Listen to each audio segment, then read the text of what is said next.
Alhamdulillah, ini konten pertama ya Mas Ustadz ya? Iya. Gimana Mas Ustadz, sehat Mas? Alhamdulillah. Kita biasa ngobrol panjang lebar ya, malam-malam iya. habis ngaji gitu. Ini sekarang bedanya kita coba direkam ya. Di Saung yang waktu itu kita buka donasi, Alhamdulillah cuma berapa hari ya Mas? 11 hari mungkin? 11 hari. 11 hari. Tepatnya pendopo Mas. Oh pendopo, iya Iya. pendopo ya teman-teman. Jadi memang ini juga teman-teman ada yang bantu di pendopo ini, terima kasih banyak ya. Sekarang juga masih ada yang digital ini masih pakai Iya, HP ya Mas ya? masih pakai HP. Harapannya nanti pakai handycam ya, Mas ya? Handycam. Handycam gitu. Nah ini konten ini adalah konten bahana bareng Mas Ustadz. Jadi nanya Mas Ustadz lah ya.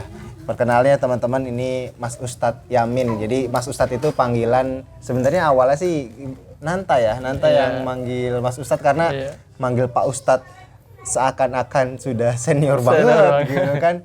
Tapi kalau nggak Ustadz kayaknya kayak kurang sopan nih dari nantanya gitu. Jadi ya udahlah Mas Ustadz aja lah yang di tengah-tengah kan, daripada Masnya aja Mas Yamin kayak kurang pas gitu. Jadi Mas Ustadz aja manggilnya gitu ya Mas Ustadz ya. Ya, oke. Iya, alhamdulillah Mas, sekarang nih suasananya udah mau Ramadan. Iya.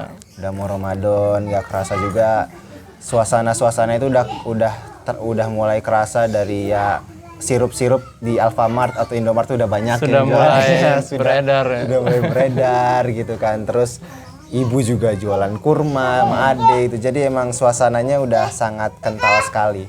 Dan kalau ngomong-ngomong soal Ramadan ini banyak nih Mas, mulai pertanyaan-pertanyaan yang datang dan ada beberapa juga yang masuk nih ke Nanta, nanya ke Nanta nih kan. Kebetulan karena lihat Nanta, wah ini Nanta apa namanya ini juga sama Mas Ustadz gitu. Jadi numpang nanya gitu ke Nanta gitu. Masya Allah. Iya. Jadi ini Mas, pertanyaannya ada 3 ya. Kita bahas 3 pertanyaan dulu lah ya. Yang pertama ini seputar puasa. Kalau menelan ludah ya, kan suka kadang bukan habis ya, kadang kalau kepikiran, kadang kan suka kepikiran kayak kalau pas lagi kepikiran nelan ludah kan kayak jadi pengen nelan ludah terus gitu kan. Maksudnya ada yang kayak gitu. Nah itu sebenarnya boleh nggak sih, dan itu membatalkan puasa nggak sih Mas? Ya baik, pertanyaan yang sangat bagus, dan pertanyaan ini kalau di bulan Ramadan ini termasuk di rating nomor 1 biasanya. Oh gitu? Iya. Oh, rating nomor 2-nya? Rating nomor 2-nya biasa sih mama mencicipi makanan. Oh iya iya. Tapi nanti kita bahas kalau ada yang nanya saja. Siap-siap. Bismillahirrahmanirrahim. Ya baik, berkenaan dengan menelan ludah ketika berpuasa, ya khususnya nanti kita ketika di bulan Ramadan, ulama sudah panjang lebar membahas. Jadi menelan ludah di saat kita berpuasa itu ada yang bisa membatalkan dan juga ada yang tidak membatalkan. Ya. Menelan ludah itu ketika berpuasa tidak membatalkan dengan 3 syarat. Ya, yang pertama, ludahnya milik kita sendiri. Iya, Mas. Mohon maaf karena ini fikih harus jelas. Iya, mungkin terkesan agak aneh ya. Udah bukan sendiri tuh gimana ya? Iya. Kalau menelan ludah orang lain gambarnya gimana? Wallahu Ya, jadi yang pertama ludahnya punya kita sendiri.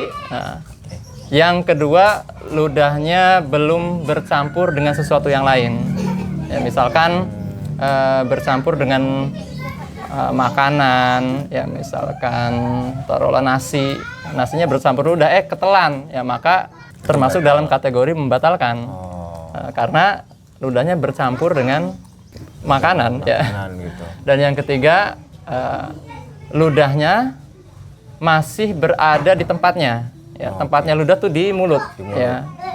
Mohon maaf kalau misalkan ada orang yang iseng ya ngumpulin ludah di gelas ini sampai penuh misalkan. Nah, itu pernah tuh Nanta waktu SMP karena dia takut batal, mungkin belum paham ya, itu kurang ilmu, pernah nampung Mas, terus ya maaf tumpah jadinya kan bau. Nah itu kasusnya nih kalau emang ada yang nampung gitu gimana tuh Mas?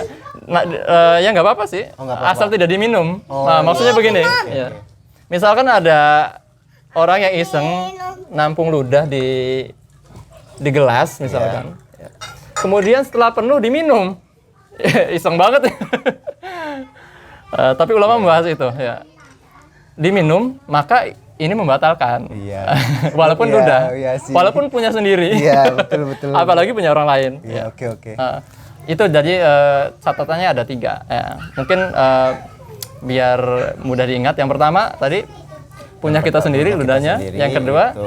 tidak Yang bercampur. dengan apapun. Apapun, Gitu kan. Yang ya. ketiga masih dalam mulut. Yang ketiga masih di tempatnya. Masih di tempatnya. Oke.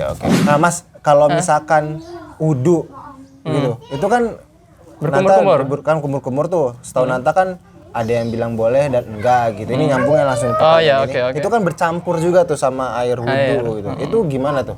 Baik, berkenaan dengan wudhu ya, wudhu itu memang kalau kita kumur-kumur dalam berwudhu hukumnya sunnah. Ya, yang pertama catatannya itu hukumnya sunnah. Namun ketika kita sedang berpuasa di bulan Ramadan, ini juga termasuk salah satu yang banyak ditanyakan oleh Satu para pertanyaan jamaah. 1,5 lah. Iya, gitu ya, Tadi kan nomor 2-nya mau. Iya. Bahkan ada sebagian teman-teman kita kalau sudah bulan puasa dia meninggalkan sunnah ini. Kenapa sih takut tertelan katanya atau takut tidak afdol lah dan sebagainya. Iya. Padahal ulama sudah membahas kalau kita di bulan Ramadan ataupun kita sedang berpuasa ya baik di bulan Ramadan ataupun di luar bulan Ramadan tetap berkumur-kumur ketika wudhu itu hukumnya sunnah. Hukumnya sunnah. Ya. Bahkan mohon maaf ketika ada orang yang berwudhu, ya, kemudian berkumur-kumur tidak sengaja, catatannya tidak sengaja, tidak sengaja menelan, maka tidak membatalkan. Kecuali kalau misalnya diniatin. Niatinnya udah emang sengaja gitu, itu mah jelas lah ya teman-teman. Dan perlu dirinci lagi, yang namanya minum atau makan lewat jalan mulut kita itu bisa membatalkan dengan catatan ketika sudah di sini ya tenggorokan ya. Tenggorokan apa kerongkongan ya? Ya kerongkongan. Kerongkongan ya. Iya. Iya di kerongkongan. Oke. Mohon maaf kalau misalkan masih ada di lidah ya itu belum termasuk kategori yang membatalkan ya. Misalkan ada orang iseng dia mainan permen di lidahnya. Selagi tidak ditelan, maka tidak membatalkan. Tapi makruh. Ya. Oke. Nah, nanti pun ada perbedaannya. Misalkan ada orang yang iseng tadi makan naruh permen di lidahnya. Ya. Kemudian misalkan qadarullah, ya dari belakang ada yang ngagetin. Ya. Terus dia kaget, ketelan permennya. Itu batal. Karena dia main-main tadinya. Jadi ada bedanya dengan yang tadi kasus yang ketika berwudu ya berkumur-kumur ketika berwudu ya itu berbeda ya. Kalau wudu ketika kita tidak sengaja meminum ketika kumur-kumur ketika berwudu itu tidak membatalkan. Oke. Ya. Terus ini Mas Ustadz yang kedua. Nah ini memang sih agak membingungkan juga sih.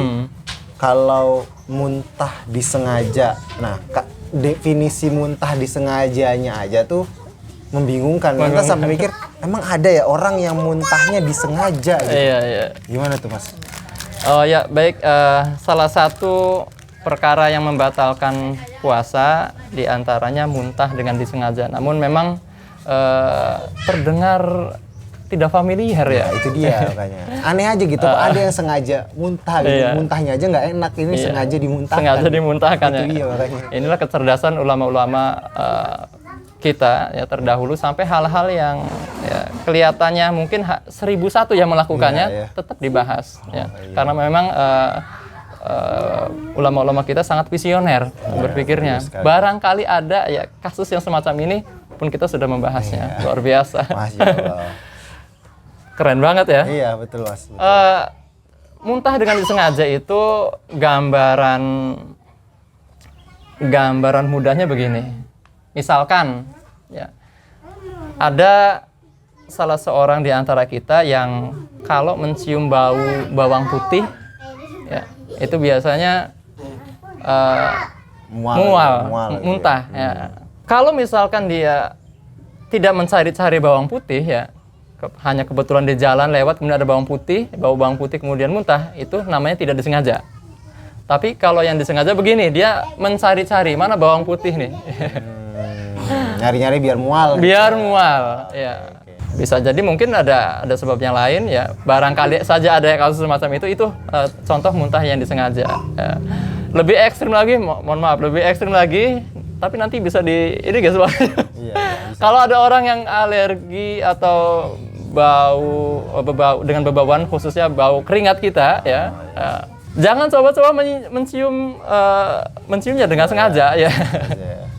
Iya, misalkan kalau ada bau keringat dia bisa muntah, ya jangan dicari-cari. Intinya apa yang membuat kita mual jangan dicari-cari. Jangan dicari-cari. Itu yang dapat membatalkan puasa dan itu kategori muntah disengaja. Oke, iya betul. Gitu ya Mas Ustadz ya.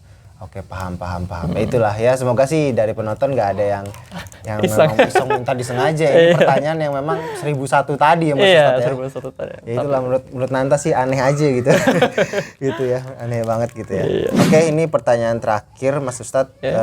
Pertanyaannya, kalau pingsan misalkan kan kayak tadi tuh Cirebon tuh di hari ini tuh panas banget tuh, benar-benar panas. Nanta yang orang Cirebon udah biasa panas, Mas Ustadz juga kayaknya tuh ini titik enggak juga lebay juga. Kayak panas banget lah gitu kondisinya ya. Ya itu. Jadi itu misalkan pas panas kayak gitu pingsan Mas. Kita lagi puasa gitu. Itu gimana Mas? Apakah batal puasanya atau pas bangun sebelum maghrib itu tetap pasti puasa gitu Mas? Oh gitu. Baik. Ini juga salah satu yang dijadikan pembahasan ketika kita berpuasa. Apakah pingsan itu membatalkan puasa? Bisa jadi batal, ya. Ada yang membatalkan, ada yang bisa sampai batal, ada juga yang derajat tidak sampai batal, yang tidak batal. Kita bahas yang mana dulu Mas Anta? Yang pertama aja tadi ya. Yang batal. Ya, batal dulu. Pingsan bisa membatalkan puasa jika pingsannya itu seharian penuh. Misalkan ya ada orang yang lagi sahur jam 4 misalkan. Sahurnya jam 4 ya misalkan ya. Setelah imsak mau azan ya. Dia kepentok tiang misalkan. Nah, dia pingsan tuh. Pingsan ternyata sampai maghrib. Sampai azan maghrib dia terbangun. Maka ini pingsannya yang dikategorikan karena dia tidak sadar menjalani puasa selama seharian penuh. Nah, ini pingsan yang membatalkan puasa. Ya. Tapi ada juga pingsan yang tidak membatalkan puasa dengan syarat di dalam hari itu sempat terbangun. Misalkan ya tadi misalkan ya yang pingsan pas imsak, pingsan. Oh ternyata jam 12 bangun. Ya. Bangun terus ngelihat sesuatu yang menakutkan, mungkin ada yang nakut-nakutin, pocong-pocongan atau apalah misalkan, ada yang iseng ya. Ternyata pingsan lagi. Sampai maghrib, ternyata maghrib bangun, azan, ya. Maka yang kategori ini ya puasanya sah. Karena sempat bangun, sempat sadar. Walaupun dia cuma sebentar melek dikit terus tiba-tiba ada yang nakut-nakutin pingsan lagi gitu. Iya. Ini juga kasuistis ya. Iya sih, ini kasus yang sangat yang langka gitu ya. Sangat langka sekali. Oke, Mas Ustadz, itu 3 pertanyaan awal. Tanya-tanya Mas Ustadz ini sebenarnya nama video kontennya belum ada sih. Apakah tanya Mas Ustadz atau Nanta nanya Mas Ustadz atau Bahana kan, karena kalau teman-teman banyak nontonnya pasti taunya Bahana ya. Nanta siapa Nanta gitu. Gitu. Tapi yang jelas ya nanti minta ya boleh gitu teman-teman, pendapat teman-teman gimana? Tapi kalau bisa sih ada Mas Ustadznya gitu ya, biar ya kita bisa punya ciri khas lah. Ini Mas Ustadz kan, belum pernah dengar kan ada Ustadz dipanggil Mas, biasanya Pak Ustadz, Mbah Ustadz gitu. Kang Ustadz ya. Kang Ustadz gitu. Mas Ustadz tuh kayaknya jarang sih, ini baru nih, pertama nih di Indonesia.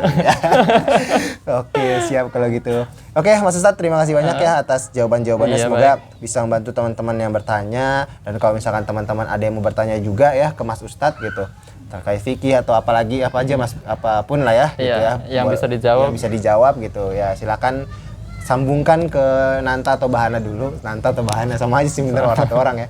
Sambungkan ke saya dulu, nanti saya sampaikan di konten ini kalau memang ini perlu diangkat ya teman-teman. Itu aja, terima kasih, sampai jumpa di video selanjutnya.